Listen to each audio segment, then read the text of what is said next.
Bollywood silver screen presenting the way home. इस कहानी की शुरुआत में हमें सैंग को दिखाया जाता है जो मात्र 7 साल का है। वो अपनी मॉम के साथ अपनी नानी के घर जा रहा है।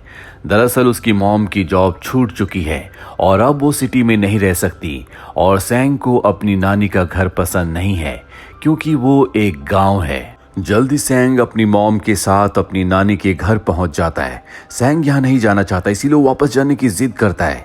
उसकी मॉम उसे मारती और घर ले आती है जहाँ पर पहली बार वो अपनी नानी को देखता है जिनकी उम्र 78 साल है। वो बहुत ज़्यादा बूढ़ी है लेकिन फिर भी वो अपने घर के सारे काम खुद ही करती हैं क्योंकि वो इस घर में पूरी तरह से अकेली रहती हैं। सैंग जब अपनी नानी को देखता है तो वो उसे बिल्कुल पसंद नहीं आती। ये बात वो अपनी मॉम से भी कहता है जो सैंग की नानी सुन लेती है, पर वो जानती है कि सैंग मात्र 7 साल का बच्चा है। अगले दिन सैंग की मॉम सैंग की नानी से कहती है कि मुझे शहर जाना होगा, मेरी जॉब छूट चुकी है, मेरा डाइवोर्स हो चुका है और जल्दी मुझे दूसरी जॉब चाहिए, इसीलिए मैं अपने बेटे सैंग को कुछ दिनों के लिए आपके पास छोड़कर जा रही हूँ। हालांकि सैंग अपनी नानी के साथ बिल्कुल भी नहीं रहना चाहता, पर अब उसे यहाँ पर रहना पड़ता है। जल्दी उसकी मॉम यहाँ से चली जाती है। सैंग की नानी बहुत ज्यादा बूढ़ी है, इसीलिए वो कुछ बोल नहीं पाती, उन्हें बहुत कम दिखता है, पर वो अच्छे से सुन सकती हैं। वो सैंग के पास जाती हैं और उससे इशारे से पूछती हैं क्या तुम्हें भूख लगी है। सैंग उनसे बहुत ही रूडली बिहेव करता है और वहां से भागकर सीधा अपने कमरे में आ जाता है जहां पर वो उन खिलौनों से खेलता है जो उसकी मॉम ने उसे दिए थे। साथ ही वो खाना भी वही खाता है जो उसकी मॉम शहर से उसके लिए लाई थी। रात को सैंग को वॉशरूम जाना होता है, तब उसकी नानी उसके पास ही बैठ जाती है ताकि उसे डर ना लगे। दरअसल इस गांव में ना बिजली है ना पानी, इसीलिए अगली सुबह सैंग की नानी को दिखाया जाता है जो अपने झुके हुए कंधों में पानी लेने के लिए जाती है। तभी यहाँ पर गांव का एक लड़का आता है जो सैंग के पास बैठ जाता है और उससे बात करने की कोशिश करता है, लेकिन सैंग जिसका बिहेवियर बहुत ज़्यादा रूड है वो उससे बिल्कुल बात नहीं करता। साथ ही उसके डॉग को एक लात भी मार देता है। यहाँ पर हमें पता चलता है कि सैंग की जो परवरिश शहर में हुई थी उससे वो बहुत ज़्यादा बिगड़ चुका है, वो किसी की इज्जत नहीं करता। वो लड़का कहता है कि मैं यहाँ से जा रहा हूँ, लेकिन अगर तुम्हें मुझसे दोस्ती करनी है या मेरे साथ खेलना है तो मुझे बता देना, मैं वापस लौट कर आ जाऊँगा। इसके बाद वो लड़का वहाँ से चला जाता है। सैंग पूरा दिन इस गांव में अकेला ही खेलता रहता है। वो बाहर स्केट चलाने की भी कोशिश करता है लेकिन यहाँ की सड़कें ऐसी नहीं होती कि उस पर स्केटिंग की जा सके, इसीलिए वो घर के अंदर आकर अपने खिलौनों से खेलता है जहाँ पर उसकी नानी भी उसके साथ खेलती है। पर सैंग को इन बातों से कोई फर्क नहीं पड़ता। हालांकि उसकी नानी उसके चारों तरफ सफाई करती है, उसके सारे काम करती है, लेकिन फिर भी सैंग का अपनी नानी के साथ जो बिहेवियर होता है वो बहुत ज़्यादा रूड होता है। उसकी नानी इस बात की परवाह नहीं करती क्योंकि सैंग उनका पोता है जो पहली बार उनके घर आया है। रात को नानी सुई में धागा डालने की कोशिश कर रही होती है लेकिन उनकी नज़रें बहुत कमज़ोर हैं, इसीलिए वो सुई में धागा नहीं डाल पाती। वो सैंग से मदद मांगती है और पहली बार सैंग अपनी नानी की मदद करता है। तभी वहाँ पर एक कॉकरोच आ जाता है जिससे सैंग डर जाता है, पर उसकी नानी को इस तरह के माहौल में रहने की आदत है, इसीलिए बड़े आराम से वो उठाकर उस कॉकरोच को बाहर फेंक देती है, जो देखकर सैंग को बहुत अजीब लगता है क्योंकि उसके मुताबिक कॉकरोच बहुत गंदे होते हैं, उन्हें छुआ नहीं जा सकता।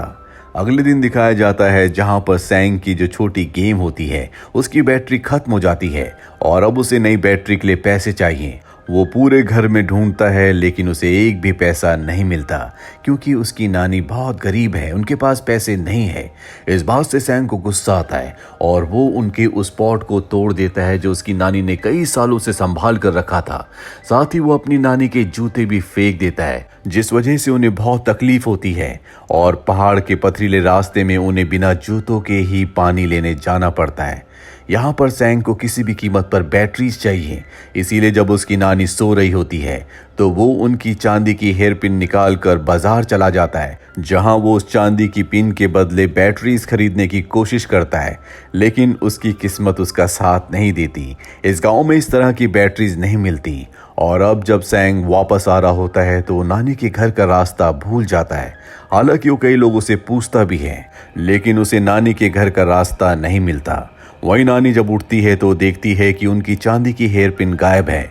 उन्हें पता है कि सैंग ने ऐसा किया होगा। वो सैंग को घर में देखती है, लेकिन सैंग घर पर नहीं होता, इसीलिए वो उसे ढूंढने चली जाती है। कुछ दूर जाने के बाद सैंग उन्हें मिल जाता है, पर वो सैंग को कुछ नहीं कहती। सैंग से वो बहुत प्यार करती है। सैंग उनके पीछे पीछे घर वापस आ जाता है और बिना कुछ खाए पिए ही सो जाता है, पर उसकी नानी को पता है कि उसने कुछ नहीं खाया, इसीलिए वो उसके लिए खाना बनाती है और सैंग को बड़े प्यार से उठाती है। पर सैंग साफ साफ मना कर देता। वो कहता है कि जो खाना मैं खाना चाहता हूँ वो खाना तुम कभी नहीं बना सकती। सैंग की नानी इशारों में कहती है कि अगर तुम मुझे बताओगे तो मैं जरूर बनाऊंगी। सैंग उन्हें फोटो दिखाता है जो कि नॉनवेज की होती है, पर उनके पास पैसे नहीं है, इसीलिए वो अपने पड़ोस से पैसे मांग कर उसके लिए नॉनवेज लाती है। पर सैंग को वो भी पसंद नहीं आता, इसीलिए गुस्से में वहां से चला जाता है।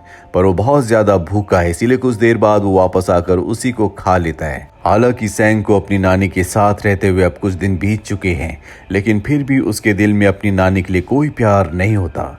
एक रात उसकी नानी की तबीयत खराब हो जाती है, जो देखकर सैंग को बिल्कुल अच्छा नहीं लगता, इसीलिए वो अपनी नानी को खाना खिलाता है। साथ ही वो देखता है कि उसने जो अपनी नानी की हेयर पिन चुराई थी, उसके बदले उसकी नानी ने बालों में कुछ अजीब सी चीज लगा रखी है, जो देखकर उसे बिल्कुल अच्छा नहीं लगता, इसीलिए वो अपनी नानी की चांदी की हेयर पिन वापस उनके बालों में लगा देता है। अगली सुबह वो बाहर जाता है जहाँ पर एक लड़की होती है, जिससे सैंग पूछता है क्या तुम मेरे साथ खेलोगी, पर वो लड़की साफ साफ मना कर देती है क्योंकि सैंग ने उसके खिलौने तोड़े थे। अब एक दिन सैंग अपनी नानी के साथ बाजार जाता है, जहाँ पर उसकी नानी को पंपकिन बेचने थे, जिनमें लोग बिल्कुल भी इंटरेस्ट नहीं ले रहे होते।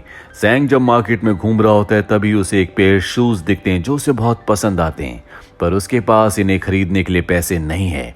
वो अपनी नानी के पास जाता है जिसने अब कुछ पैसे कमा लिए हैं। वो सैंग को लेकर एक रेस्टोरेंट में जाती है, जहां पर वो सैंग को उसकी पसंद का खाना खिलाती है। हालांकि सैंग को उस खाने को खाकर बहुत अच्छा लगता है, पर वो देखता है कि उसकी नानी ने जो पैसे बहुत मेहनत से कमाए थे वो वेस्ट हो रहे हैं।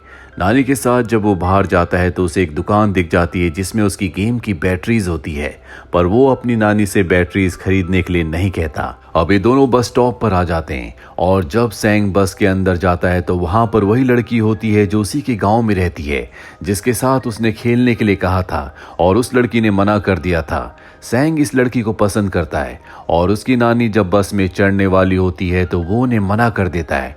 वो कहता है कि तुम दूसरी बस से आना। दरअसल वो इस लड़की के साथ अकेले ही सफर तय करना चाहता है। उसकी नानी उसकी इस जिद को भी मान लेती है। उनके पास कुछ सामान होता है जो सैंग से कहती है कि तुम इस सामान को अपने साथ ले जाओ, पर सैंग साफ साफ मना कर देता है। जल्दी वो उस गाड़ी से उसी लड़की के साथ अपने गांव के बस स्टॉप पर उतर जाता है, पर कई घंटों तक इंतजार करने पर भी उसकी नानी नहीं आती।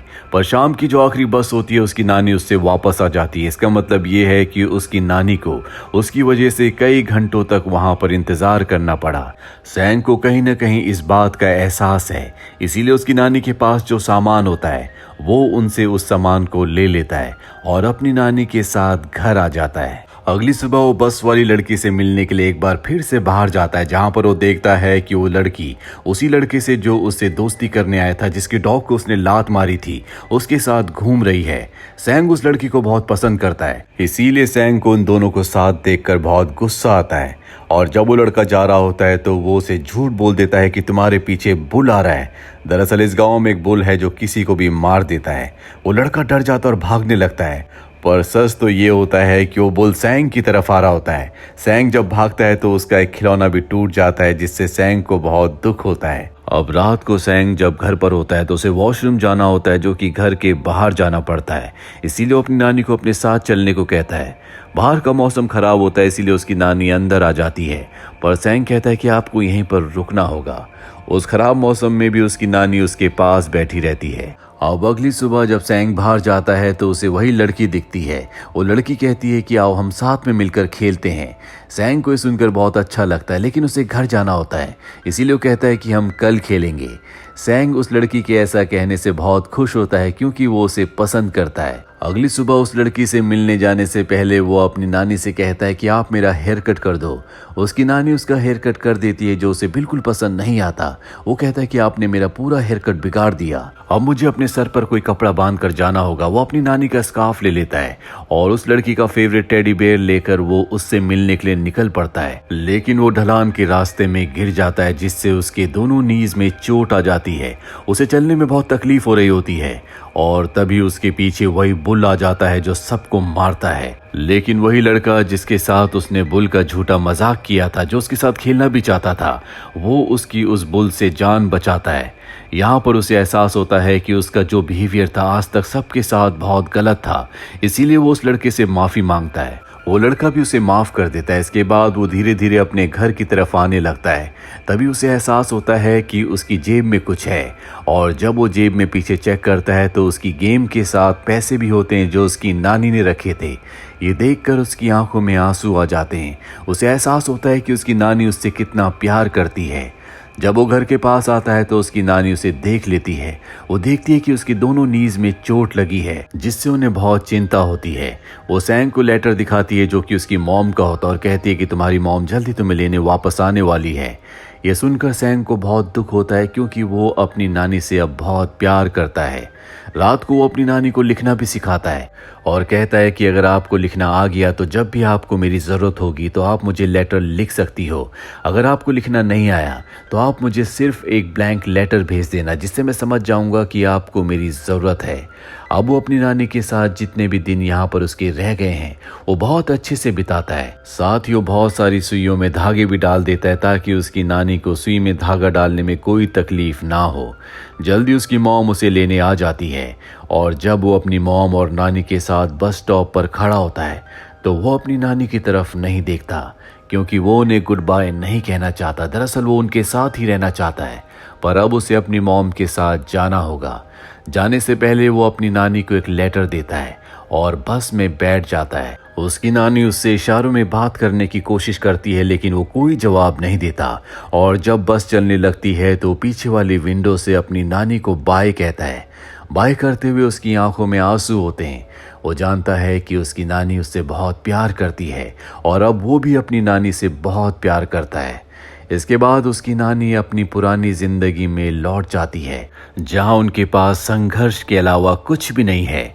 सैंग ने जो उन्हें लेटर दिया था वो उस लेटर को खोलती है, जिसके अंदर बहुत सारे जेस्चर्स होते हैं, बहुत सारी फोटोज होती है, जिन्हें सैंग को पोस्ट करके नानी अपने दिल का हाल सैंग को बता सकती है। ये फिल्म इस दुनिया की सभी ग्रैंड मदर्स को डेडिकेट की गई है। उम्मीद करते हैं कि ये कहानी आपको पसंद आई होगी।